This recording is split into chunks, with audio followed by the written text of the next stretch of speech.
Welcome students, I'm Dr. Kim Rodriguez, Assistant Professor, Department of Botany, Kamal College of Arts, Science and Commerce for Women, Nouvelle Goa.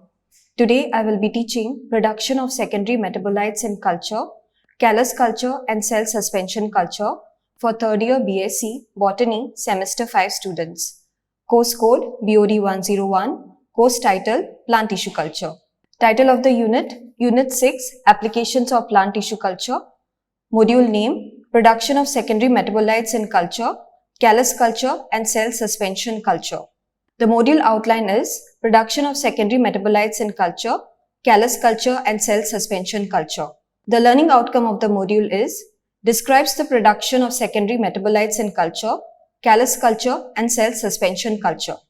Plant cell culture systems represent a potential source of valuable secondary metabolites which can be used as food additives, nutraceuticals and pharmaceuticals.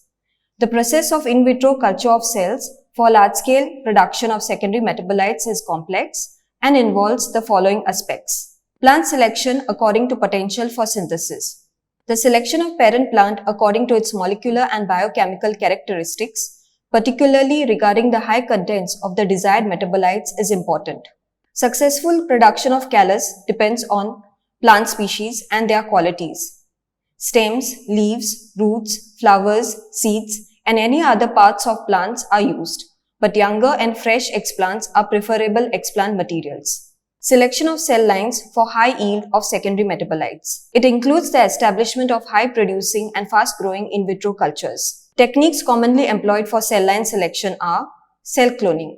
This is a simple procedure and involves the growth of single cells in a suitable medium. Each cell population is then screened for the secondary metabolite formation. Only those cells with high yielding ability are selected and maintained by subcloning.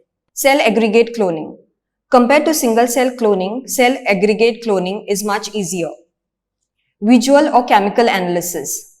Visual identification of cell lines producing colored secondary metabolites will help in the selection of high yielding cells. Certain secondary metabolites emit fluorescence under UV light, and the corresponding clones can be identified. Selection for resistance. Certain cells are resistant to toxic compounds may lead to the formation of mutant cells which can overproduce a primary metabolite and then a secondary metabolite. Such mutants can be selected and used to produce the desired metabolite in large quantities. Large-scale cultivation of plant cells. The following culture systems are widely used. Free cell suspension culture. Obtained by transferring the friable callus into agitated liquid media of the same composition as that used for callus growth. Many specially designed bioreactors are used for free cell suspension cultures. These are batch culture. Cells are grown in fixed volume of nutrient medium. Cell division and growth continues until the nutrient or oxygen controls the end of cell growth. The growth kinetics of cells in suspensions undergoes 4 phases of growth cycle: lag phase, exponential phase, linear phase, and stationary phase. Continuous culture. Cells in suspension culture can be maintained for a considerable period of time by replacing with fresh media and cell population. Immobilized cell cultures. Cells, cell aggregates or calli are physically immobilized by entrapment in gels, nets or foams, and hollow fiber membranes. Hairy root cultures. Hairy root cultures are used for the production of root-associated metabolites. For the production of hairy root cultures, the explant is inoculated with the cells of the pathogenic bacterium, Agrobacterium rhizogenes. This organism contains root-inducing RI plasmid that causes genetic transformation of plant tissues, which finally results in hairy root cultures. Example, nicotine, edgmalicin, atropine. Medium composition and effect of nutrients. For optimal production of secondary metabolites, a two-medium approach is desirable. First medium is required for good growth of cells, while the second medium, referred to as production medium, promotes secondary metabolite formation. Effect of nutrients on different species in relation to metabolite formation are variable.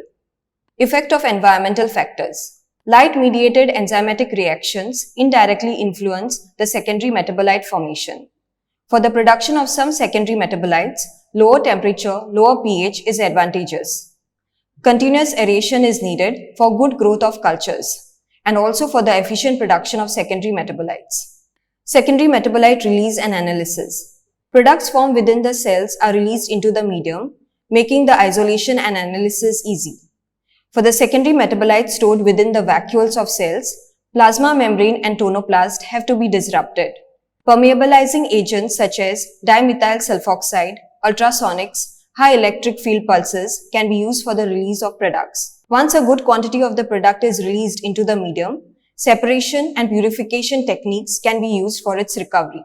Elicitor-induced production of secondary metabolites. The synthesis of majority of secondary metabolites involves multi-step reactions and many enzymes. It is possible to stimulate any step to increase product formation.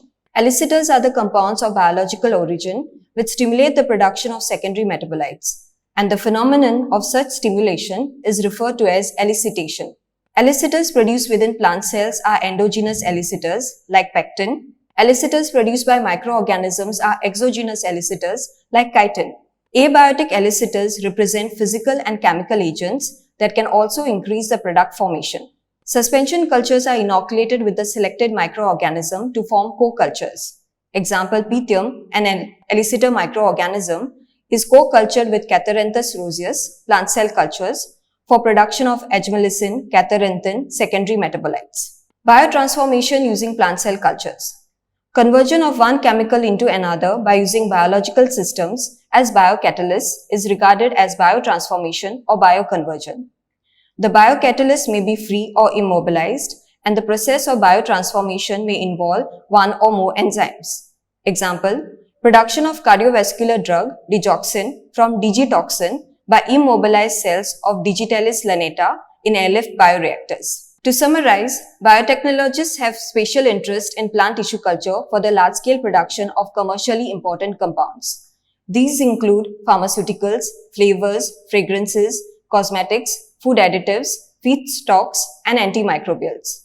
Most of these products are secondary metabolites, chemical compounds that do not participate in metabolism of plants. Although the native plants are capable of producing secondary metabolites of commercial interest, tissue culture systems are preferred. These are some of the references. Thank you.